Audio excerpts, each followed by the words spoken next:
Башканы коюп манастайт. 40 күндүк манас айтуу иш-чарасы жыйынтыкталды.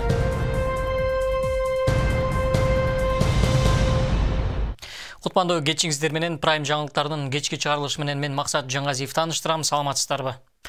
Башканы коюп манастайт, анан баш байгени утуп ал. Жаш манасчылардын арасында өткөн 40 күндүк манас айтуу иш-чарасы бүгүн Бишкекте жыйынтыкталды. Кунан манасчылардын арасында Муса уулу Төлөбек биринчи орунду алса, тай манасчылардын ичинен Акбаров Тилек мыкты деп табылды. Жеңүүчүлөр алган ордуна жараша 4 000 сомдон 15 000 сомго чейин акчалай сыйланышты.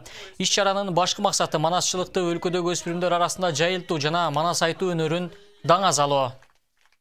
40 күндүк манас айтууну бүгүн жыйынтыгын чыгарып атабыз. Буга чейин жалпысынан 50ден ашык манас чыккан. Кунандарды өзүнчө өлгөнбүз, анан тай деп өзүнчө өлгөнбүз. Тайлар жаттамалар, кунандар өзүнүн немесин алып айтуучулар. Ошонун ичинен 50 манасчыга чыккан. Азыр ушулардын 20сын мыктысын тандап, 20сына сыйлык менен тапшырма берип атабыз. Эң негизги биздин максатыбыз ошо жаштарга манас эпосунун жайылтуу, экинчиден аларды жаш манасчыларды колдоо, үчүнчүдөн тилди, төртүнчүдөн улуттук каада салт, улуттук баалуулуктарды жаштарга жеткирүү, таанылтып билгизүү максатында.